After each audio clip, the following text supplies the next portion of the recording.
Namaskar. In this episode of Dil Se, we'll talk about when India gained independence, what were our dreams?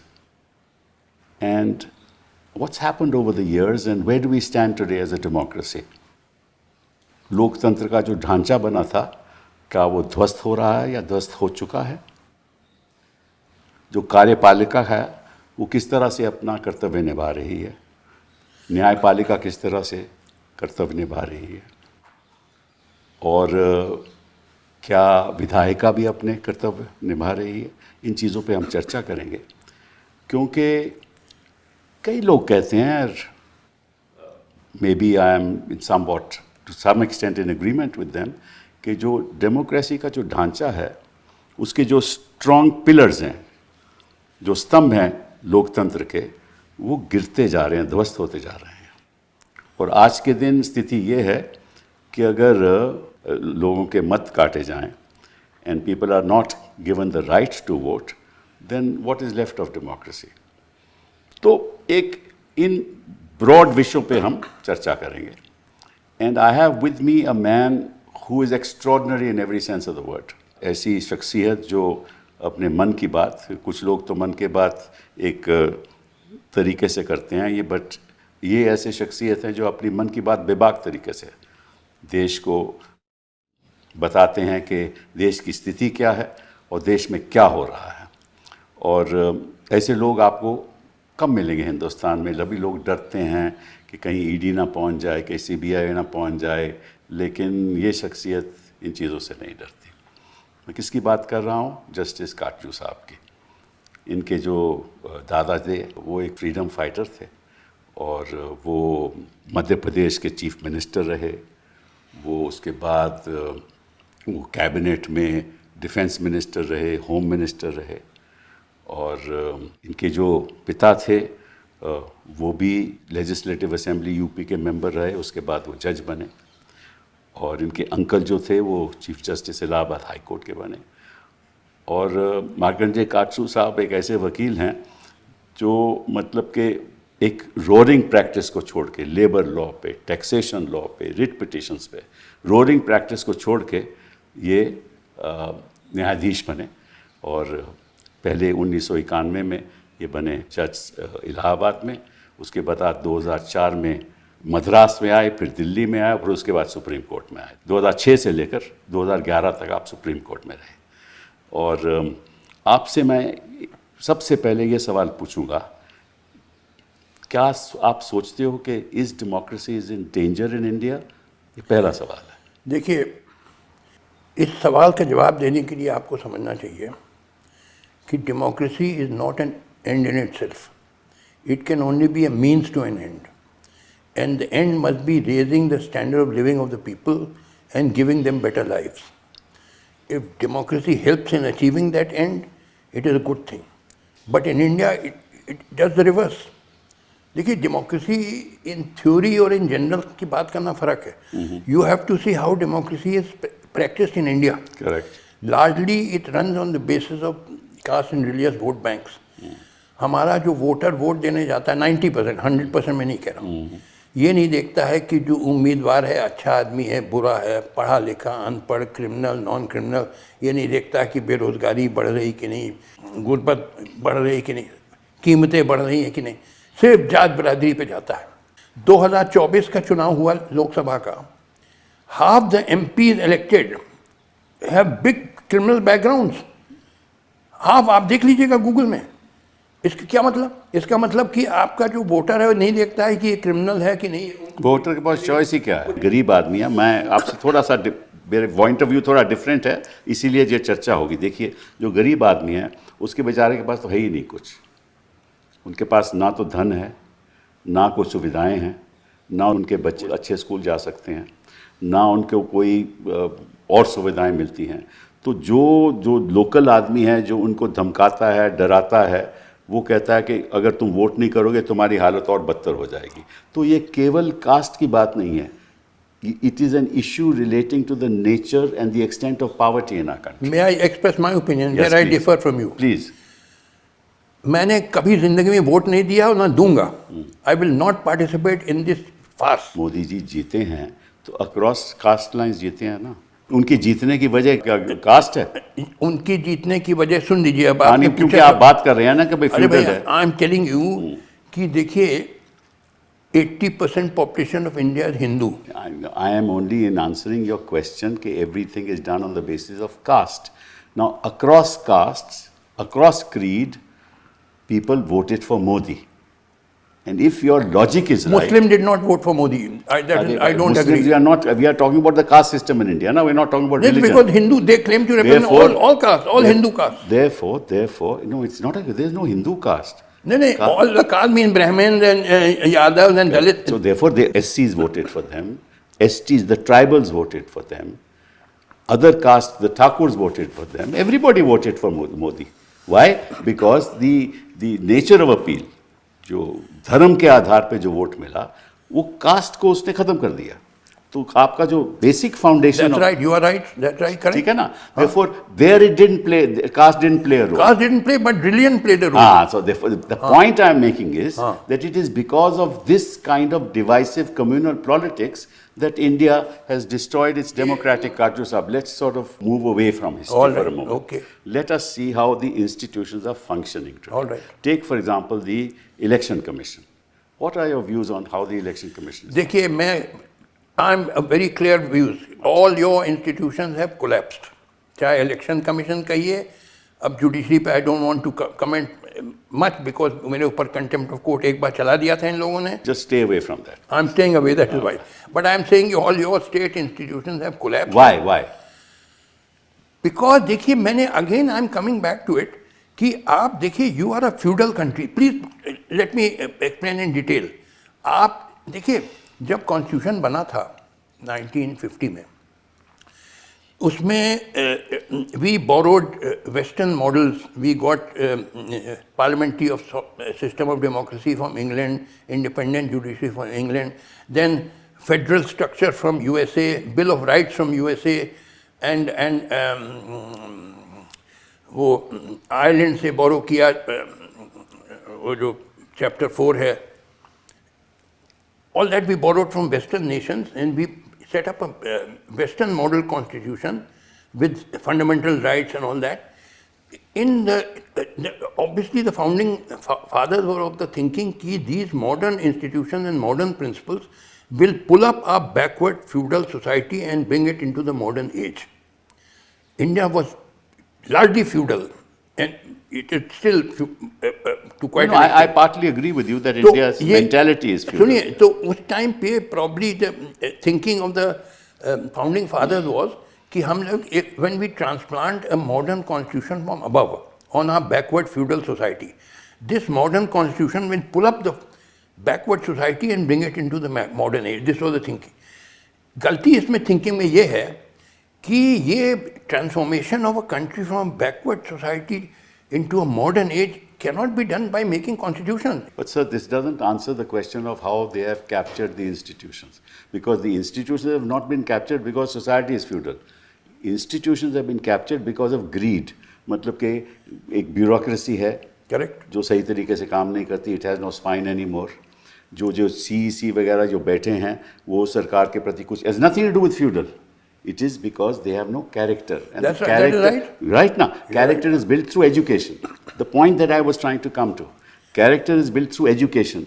Education must try and encompass, imagine a society which needs to live together. जो आप reunion की बात करते हो, मतलब Hindus and Muslims must live together. But once on the basis of religion, आप society को डिफाइड करोगे और फिर पैसा इस्तेमाल करके through electoral bonds and other means आप सबको खरीद लोगे, तो that's nothing to do with feudalism. देखिए सुनिए, अब सुनिए मेरी बात सुनिए. जब इंडिया इंडिपेंडेंट हुआ, at that time our political leaders were upright people, they were highly respected. यही मैं बात कर रहा था. I can give you for example, Kamaraj was the chief minister of Tamil Nadu from 54 to 63. Correct. Kamaraj plan, highly, वो plan छोड़िए, highly upright. जो आज तमिलनाडु है, it is because of Kamaraj. He was a bachelor, he died leaving no assets. मगर उसने सारे वहाँ engineering colleges खोले, स्कूल्स खोले. जब Pandit Nehru used to say that Tamil Nadu is the best administered state in India. जो आज तमिलनाडु है, it is the gift of Kamaraj. अच्छा, West Bengal, Dr. B.C. Roy was chief minister after independence. He did MRCS, FRCP from England and topped in both. And he had a roaring practice, private practice of 50,000 rupees a month. तो वो सब छोड़ छाड़ के 500 रुपये महीने की वो चीफ मिनिस्ट्री करते थे और in 2 hours every day he would medically treat poor patients while he was chief minister. यानी आज कलकत्ता जो है it is the creation of Dr. B.C. Roy जो सॉल्ट लेक बना है ये सब उनका Why this deterioration? मैं से एक हाँ बात देखिए पूछ रहा हूँ हुआ क्या देखिए क्या हुआ कि जो मॉरल डेग्रेडेशन हुआ कि आपने जो कैपिटलिस्ट सिस्टम कहने को तो आपने सोशलिस्ट वर्ड यूज़ कर दिया कॉन्स्टिट्यूशन में आपने कहा socialist economy it was pure capitalism अब तो बिल्कुल यहाँ नेकेड हो गया even individuals are owning half the wealth of the 143 crore population of India क्यों हुआ Because capitalism only nothing to do with feudal society. नहीं profits. It aims at profits to help with the country. So therefore, profit कमाना है बस. फिर इसका मतलब there are many complex issues. हाँ, you are right. You are right. Not just feudalism. नहीं, that's right. That's right ना. It is character of people. Correct. It is the nature of our economy and the way in which it is worked. It is the use of religion in politics. It's a complex that is right. set of reasons which has resulted in this. Question is, I asked you a simple question. Why do you think the EC is functioning the way it is functioning? Nothing to do with feudalism. And why are the voters lists? ये मैं बता रहा हूँ ये लोग चाहते हैं कि अच्छी कुर्सी मिली रहे EC कमिश्नर रहना चाहते हैं अच्छे बंगलों में कुछ भी करने को तैयार है हाँ तो अब जानते हैं कि ज़्यादा फूफा किया तो निकाल बाहर करेंगे कान पकड़ के निकाल दिए जाएंगे तो they want a comfortable life तो जैसे ऊपर से ऑर्डर आते हैं दे डू इट पहले तो ऐसा नहीं होता था अरे बदल गया ना धीरे धीरे सब बदलता गया ना मैंने कहा कि देखिए I have great respect for Jawaharlal Nehru nobody lifted a finger against him that he was corrupt nobody could lift him and totally secular right after independence we had politicians of very high character very upright people so this is it is a मगर ये गिरता गया question is we need to move forward as a nation now there are two fundamentals on the basis of which a nation can move forward.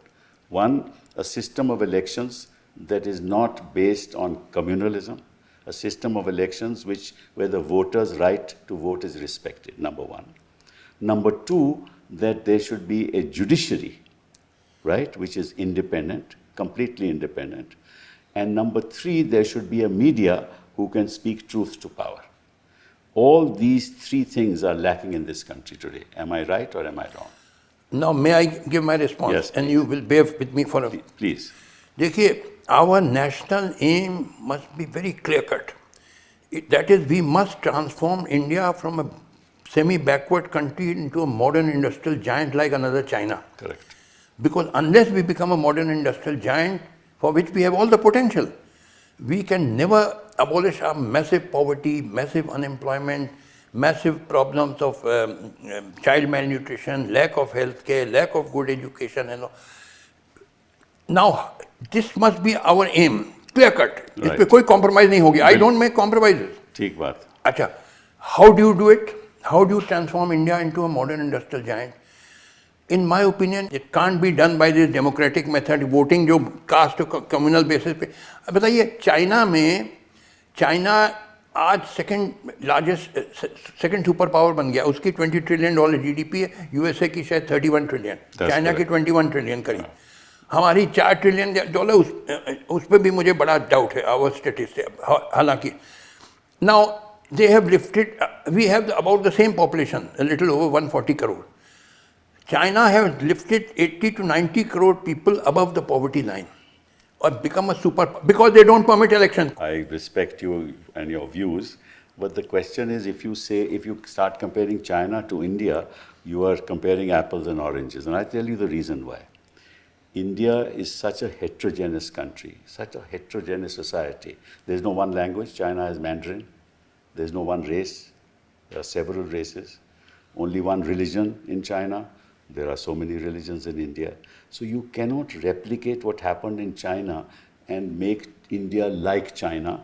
You can't do that because that has dangerous consequences for our democracy. So therefore you can't apply the Chinese model to India. तो हमें अपना एक model हमें तैयार करना पड़ेगा जिसके आधार पे गरीबी ख़त्म हो, बेरोज़गारी ख़त्म हो। बेरोज़गारी क्यों होती है? क्योंकि लोग एजुकेटेड नहीं हैं। अगर आप देखिए 10वीं क्लास में, जब 12वीं क्लास में जब बच्चा जाता है, you know the growth enrolment ratio in this country, what it means, how many children move from class 12 to the university. When I became HRD minister, the gross enrollment ratio was 14. That means out of every 100 children in class 12, 14 reached university. And the average gross enrollment ratio of developed countries is 50, 60, 70. Right? That's where wealth is created. हमने कभी तवज्जो दिया ही नहीं education पे, और तभी वो transformation नहीं हुई. तो we need an enlightened person to lead us to the modern India that we are talking about. Now may I respond? Please. देखिए, ये आपकी विशफुल थिंकिंग है, ये होना चाहिए, वो होना चाहिए. You may say we should have rivers of milk and honey flowing, but it will not happen because our politicians are only interested in winning the next election by hook or crook. They are not interested in education. They may say anything, but in reality That's our fault. अच्छा सुनिए तो, अरे भाई बोलने दीजिए.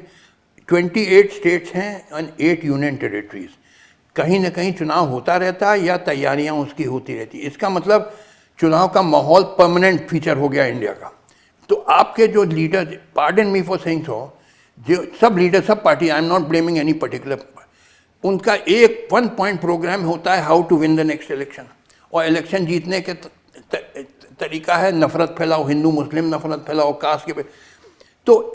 तो courts इसमें क्यों नहीं? अरे भाई कोर्ट, फिर आप चाहते हैं मैं मुझ पे कंटेम्प्ट ऑफ कोर्ट चल जाए? कंटेम्प्ट की बात नहीं है. देखो, I am asking you, if this is the state of the country, somebody has to, in the judiciary, has to say this is not right. Why is the institution not living up to its standards? मैंने बताया ना. अब मैं देखिए, is it the appointment process? अरे भैया मैं बता रहा हूँ ना, आप सवाल पूछे जवाब सुनिए. देखिए हकीकत क्या है कि जितने जजेस हैं सुप्रीम कोर्ट के, रिटायरमेंट के बाद दे वांट सिनेक्योर्स. वही 65 साल पे रिटायर हो जाते हैं. आई विश आई वर जज of US supreme court, life long 90 साल तक मैं चलता जाता. मगर यहाँ 65 में you are at the peak of your life. अब you are deprived, suddenly deprived of your house and your secretaries and so many perks, car and. तो आप चाहते हैं कि एक मुझे मिल जाए सिनेक्योर, 5 साल का टर्म मिले, पूरा उसमें supreme court salary, supreme court जजेस बंगलो, सारे ये वो हैं. जैसे चेयरमैन ह्यूमन राइट कमीशन, हाँ ये वो मिश्रा को बना दिया, यानी वो नॉट इवन चीफ जस्टिस, वो लॉ अमेंड करके, वो क्या नाम था उसका, मिश्रा था, क्या नाम था, सुप्रीम कोर्ट जज, who was known to be Arun Mishra. They just want कि रिटायरमेंट, बीजेपी गवर्नमेंट खुश रहे हमसे, ताकि रिटायरमेंट के बाद हमको 5 साल और टर्म मिल जाए, आराम की जिंदगी. Is that the only reason? और क्या रीज़न हो सकता है बताइए. मैंने सोचिए, it's a big thing at that age 65. आप चाहते हैं कि भाई 5 साल और अच्छी, and then maybe some other benefits also. भाई government is very powerful. Government जो होती है, central government is very, it can give you so many other benefits. तो ऐसा नहीं होता था आपके टाइम. राइट, नहीं पहले नहीं होता था. आप चीफ जस्टिस रहे तमिलनाडु के, मैं आपसे पूछना था, कभी आप पॉलिटिशियन से? नहीं, आई नेवर. तो फिर पहले अगर नहीं होता था तो अब क्यों हो रहा? अब होने लगा. अब moral standards have deteriorated. This is nothing to do with the job after retirement. अब क्या बताएं, नहीं जॉब आफ्टर रिटायरमेंट भी बड़ा भारी वो है.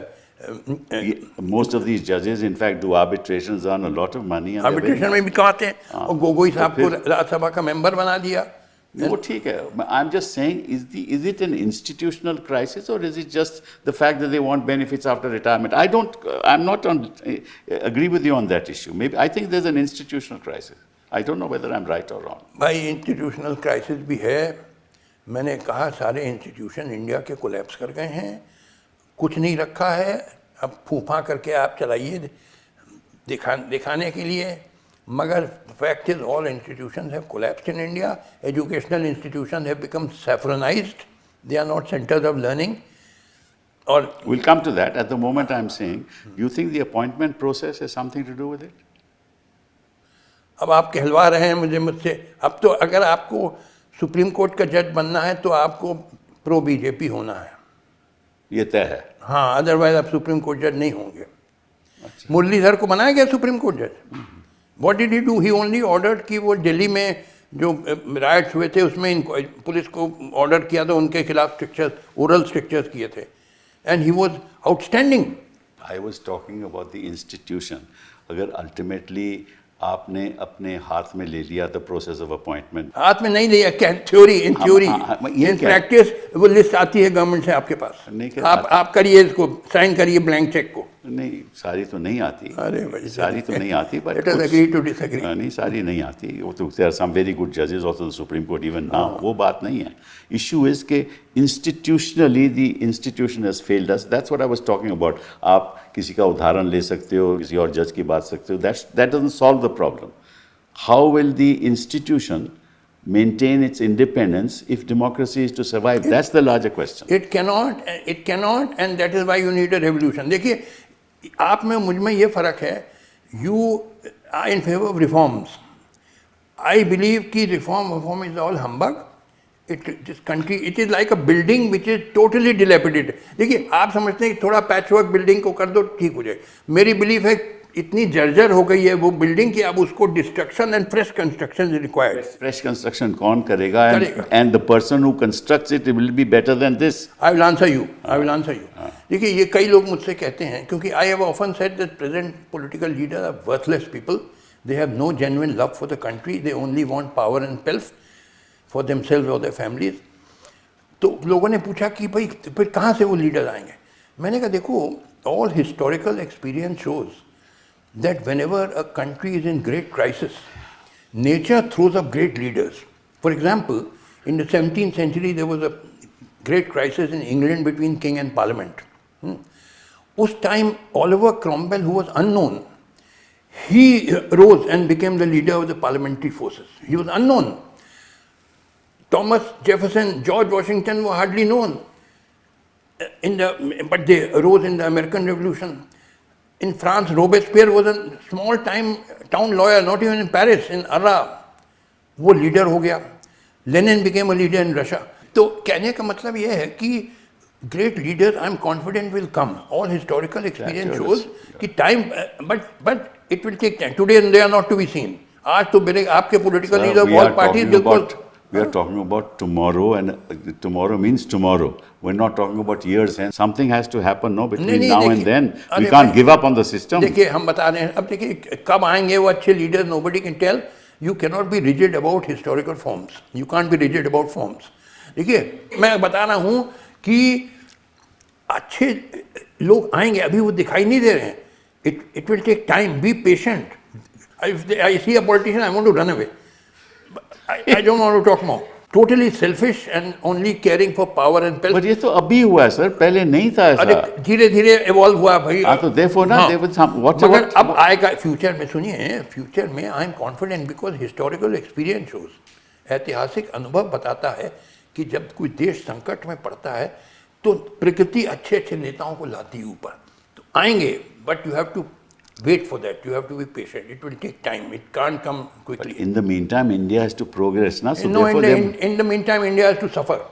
कोई प्रोग्रेस होगा. देखिए, ये कॉकरोच जनता पार्टी, सुन लीजिए. अच्छा, धर्मेंद्र प्रधान को अगर हटा दो, दूसरा एजुकेशन मिनिस्टर बन जाएगा, क्या फर्क पड़ेगा भाई?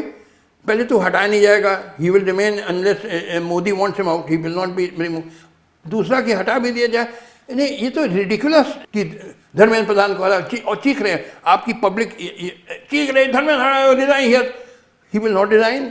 और दूसरी चीज, रिजाइन भी कर दे, दूसरा एजुकेशन मिनिस्टर आ जाएगा तो फर्क कुछ नहीं पड़ेगा. फिर कहता चीफ जस्टिस को आफ्टर रिटायरमेंट कोई पोस्ट नहीं मिलनी चाहिए, और ये इलेक्शन कमीशन ठीक से. ये अच्छे रियल प्रॉब्लम्स जो हैं कंट्री के, massive poverty, massive unemployment, massive lack of health के, इस पर अभी दिपके का कोई बयान नहीं. देखिए, अभी दो नैरेटिव चल रहे थे इंडिया में. एक नैरेटिव जो बीजेपी ने चलाया था कि फास्टेस्ट ग्रोइंग इकोनॉमी और जीडीपी ग्रोथ, और हम लोग सरपास कर, जापान को सरपास कर दिए और जर्मनी के करीब पहुंचने वाले थर्ड लार्जेस्ट इकोनॉमी. ये सब एक नैरेटिव. कॉन्ट्ररी नैरेटिव चल रहा था कि और बदतर हाल होती जा रही है.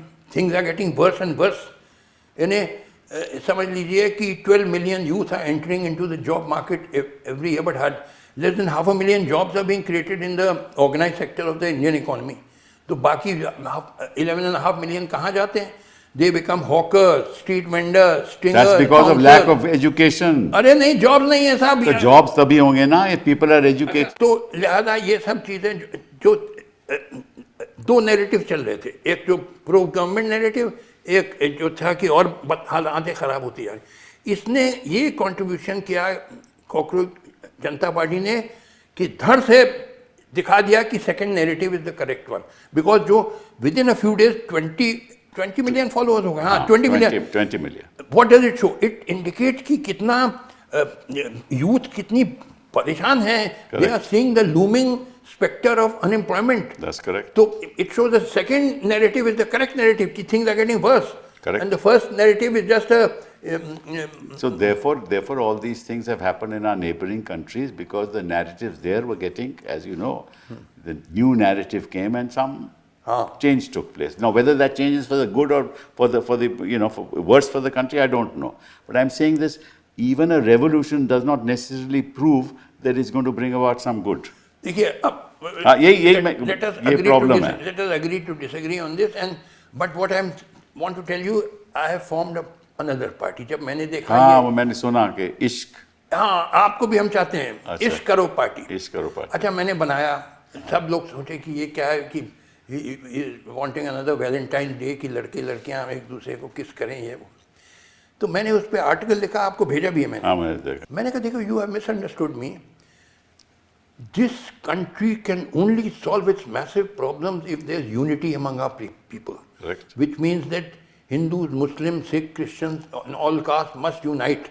Then only we will be able to launch the people's struggle, which will result in a better India. So, Ishq Karo means love all people. Correct. I'm not talking of kissing between boys and girls.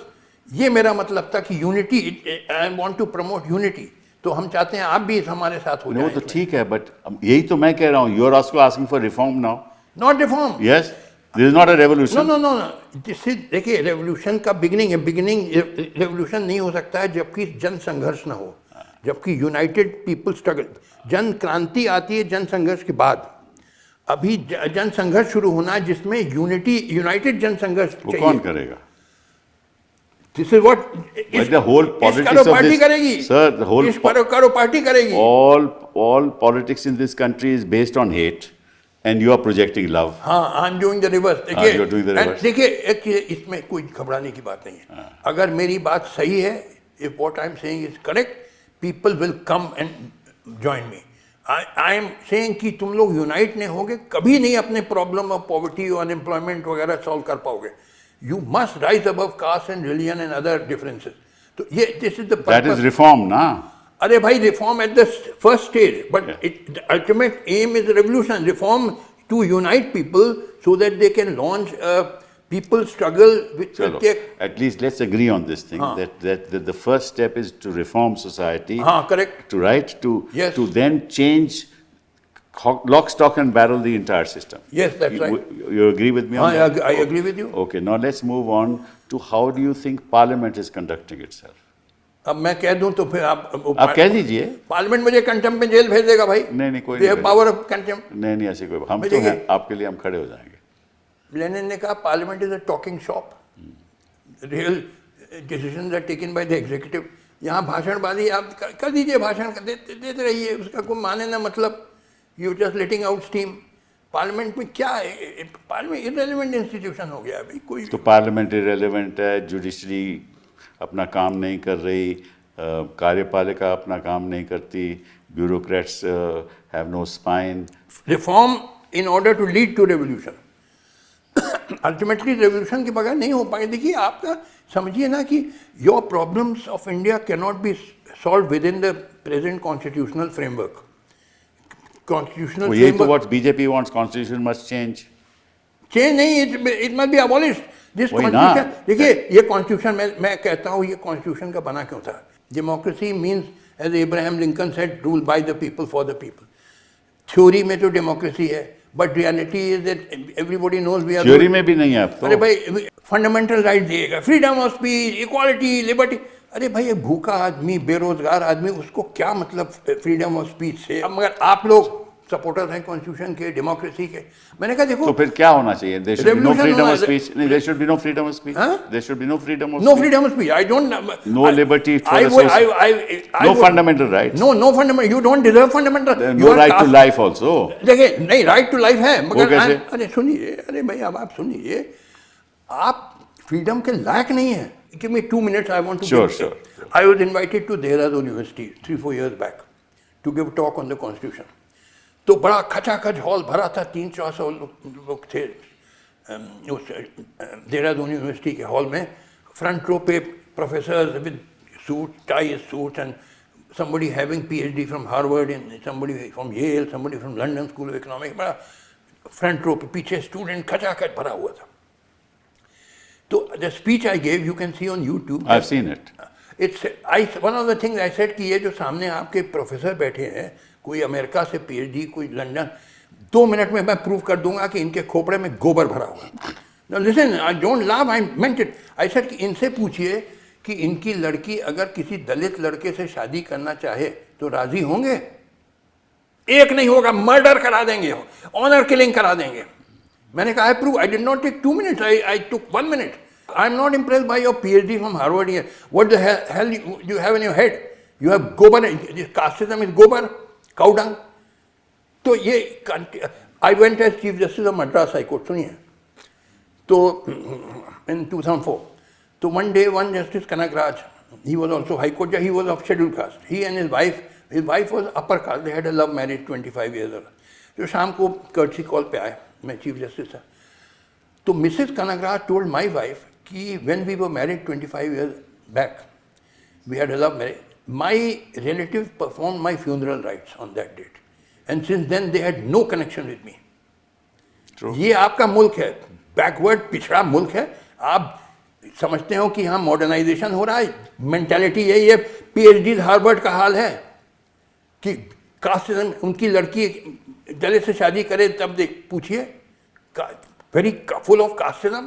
ये बड़ा पिछड़ा मुल्क है। People here आज बिल्कुल backward पिछड़े किस्म के लोग हैं। गलती तो हम समाज की है, सरकारों की है, हमारी है, हम लोगों की। अरे भाई यार समझो ना, आजकल जो आप कह रहे हैं कमल को पहले तो नहीं देते। अपर कास्ट, देखिए जो upper caste Hindus are solidly with BJP, वो कहीं टच से मस नहीं होते हैं।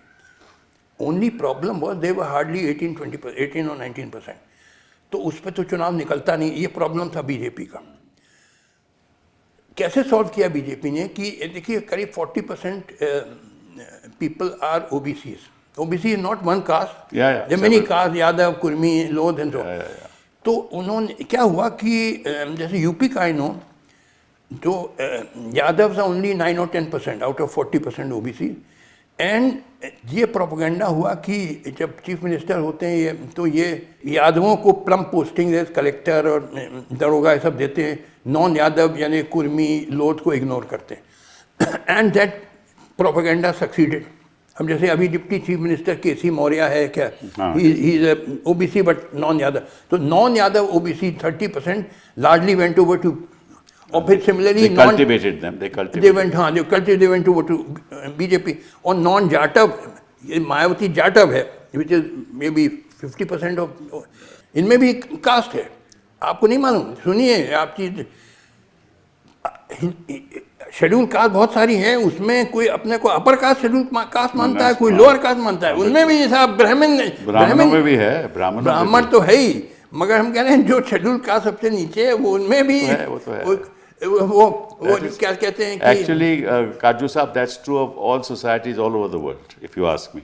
चलिए, मगर ये है कि ये देखिए बिना रेवोल्यूशन के यहाँ सॉल्व नहीं होगा। You think you say reform is not a solution? कुछ नहीं है रिफॉर्म, क्या किसी आप जुडिशल रिफॉर्म करना है। जुडिशल रिफॉर्म, जो भी chief justice India, I remember Dattu आए थे, CJI हुए, उन्होंने कहा आई सी दैट 5 साल में all cases in India will be decide in 5 years हैं, और क्या कि चल दिए रिटायर हो गए।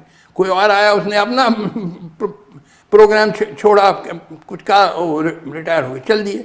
तो ये सब चलिए रिफॉर्म हुआ। अच्छा चलिए, अब डोमेस्टिक पॉलिसी से हट के फॉरेन पॉलिसी बात करें। हाँ, फॉरेन पॉलिसी देखिए, foreign policy you can have a strong foreign policy if you have a strong economy. आपकी रिलेटिवली मच वीकर इकॉनमी, तो आपकी फॉरेन पॉलिसी में कोई दम वम है नहीं।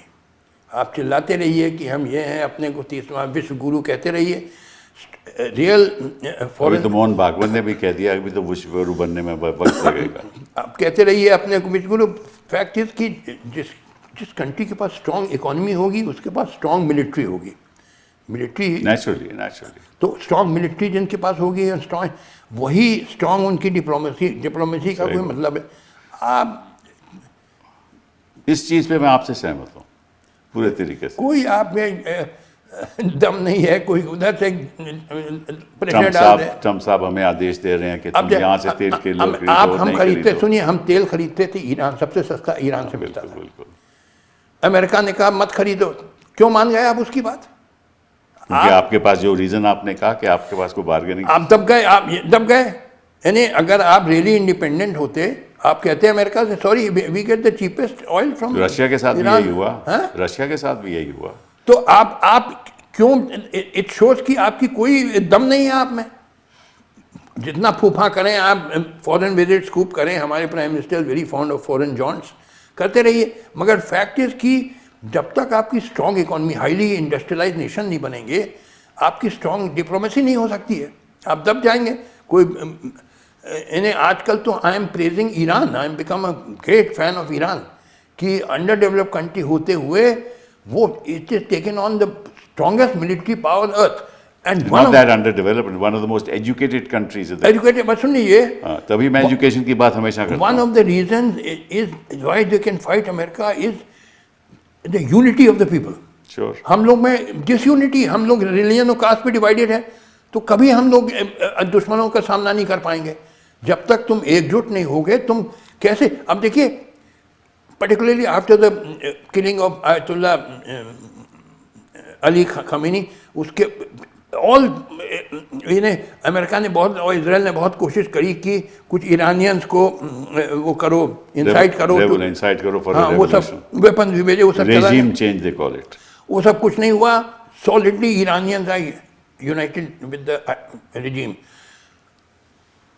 I tell you, I have written an article कि Iran is not just fighting for itself, it is fighting for the It whole is not world. Venezuela, you have written. It's not Venezuela, and it is showing the path to the whole world कि तुम लोग अगर unite नहीं होगे, तुम कभी नहीं अपने प्रॉब्लम सॉल्व कर पाओगे और दुश्मनों को फेस कर पाओगे। तो ये इंडिया को भी लेसन ईरान से आ रहा है। हम लोग डिवाइडेड हैं, we fight each other in the name of religion and caste and all that. कभी नहीं हम आगे बढ़ सकेंगे।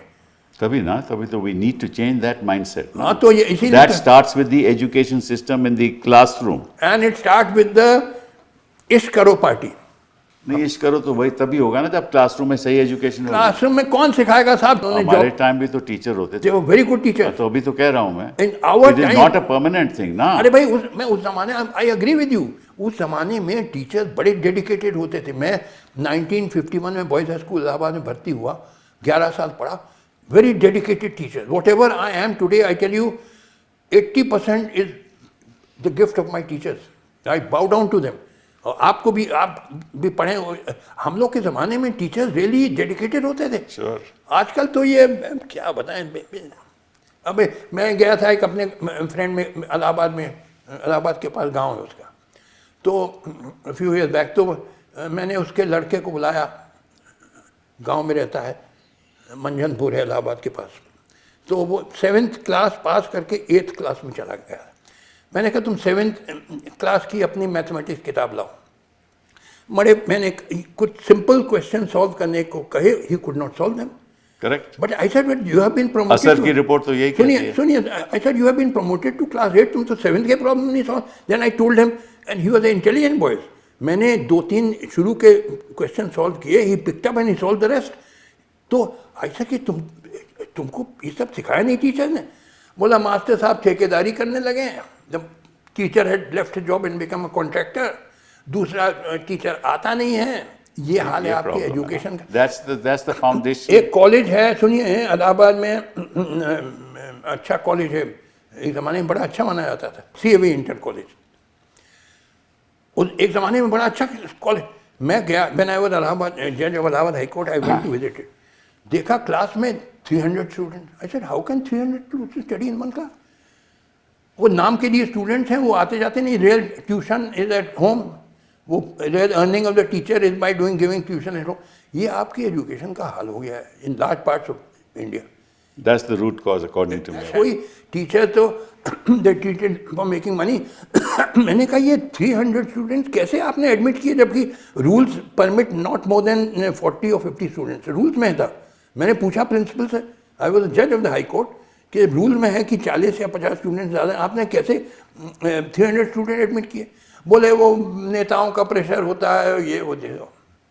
बताओ कि नेताओं के प्रेशर आया तो आपने admit. 300, how can you teach? There are sometimes 90 students to one teacher. तो कैसे पढ़ाई होगी भाई. अमेरिका में जाता हूँ, my children, I think 20-25 students in a class maximum. Individual attention देना पड़ता है. हम थे स्कूल में, मुझे इंडिविजुअल अटेंशन मिला, that is why I progress. मगर ये बच्चों का क्या हाल. 90% school, I am not saying 100%, there some good school, मगर 90% स्कूल का ये हाल है. क्या आप एजुकेशन की बात करें? Education is gone to dog. कुछ पहले तो ऐसा हाल नहीं होता था, इसीलिए. अरे भाई, मैं आई एग्री विद यू. हम लोग के तो ये क्यों हुआ है? धीरे धीरे मोरलिटी गिरती गई. एंड देखिए, आप के ज़माने में, मेरे ज़माने में, हम लोग स्कूल में थे, बड़े अच्छी डेडिकेटेड टीचर होते थे. आई रिमेंबर, हम लोग जो होमवर्क दिया जाता था, नेक्स्ट डे कॉपी सबमिट करनी पड़ती थी. जो घर पे होमवर्क किया, टीचर एग्जामिन करते थे कि अब कहीं गलती की, दे वुड कॉल एंड से देखो तुमने यहाँ गलती कर दी. कितना individual attention. You have to give individual attention. यहाँ तो भेड़ बकरी जैसे आप ट्रीट कर रहे हैं. पेपर लीक होते हैं ना यहाँ तो. अब आप बात आ जाएंगे लीक पेपर में, जो कांग्रेस जनता पार्टी की बात कर रही है, आप उसी पे आ जाएंगे. कांग्रेस जनता पार्टी की बात नहीं वो है. तो कह रहे हैं ना कांग्रेस जनता पार्टी. वो तो उनका मुद्दा है, लेकिन पेपर लीक तो 2000 मतलब कि 14 से सबसे ज़्यादा लीक हुए हैं. 11 बार तो लीक हुए हैं पेपर. देखिए, leaking is because of corruption. तो फिर तो करप्शन सब जगह है, ये फैल गया सब तरफ. अब आई ओनली करप्शन. आपके जुडिशरी में Shanti Bhushan filed an application in supreme court in 2009 in which he named, he said out of 16 former CGIs, 8 are corrupt, definitely corrupt. 2 are there's a doubt about them, and 6 are definitely honest. नाम दिए उन सबके sealed envelope में. और उसके बाद other CGIs आए, उनके बारे में बड़ा क्वेश्चन मार्क. ये chief justice of India, not मुंसिफ. उनका कितना लेवल ऑफ करप्शन. हमारे बड़े बड़े अच्छे जज हुए पुराने. I agree, there have been good judges also. I am not saying all judges are corrupt. But system खराब हो चुका है. बट प्रोपोर्शनेटली बढ़ गया ना. देखिए, प्रोपोर्शनेटली करप्शन बढ़ता जा रहा है.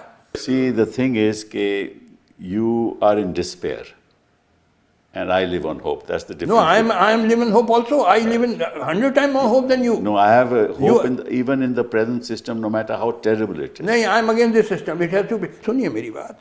There is a statement, I don't know who said, there is no construction without destruction. आपको डिस्ट्रॉय करना है ये system if you want to build a big better system. ये this system is like a building which has become so dilapidated कि इसका कोई repair अब नहीं हो सकता. आप दैट्स द डिफरेंस. आप चक्कर में, अच्छा आपकी ओपिनियन है कि रिपेयर हो सकता है, मेरी ओपिनियन में it has become so dilapidated कि आप इसको डिस्ट्रॉय करो और fresh building. That's the difference. हां, that is difference. That's the difference. But on that difference, हां, thank you very much for being here. My pleasure. शुक्रिया आपका, बहुत बहुत धन्यवाद.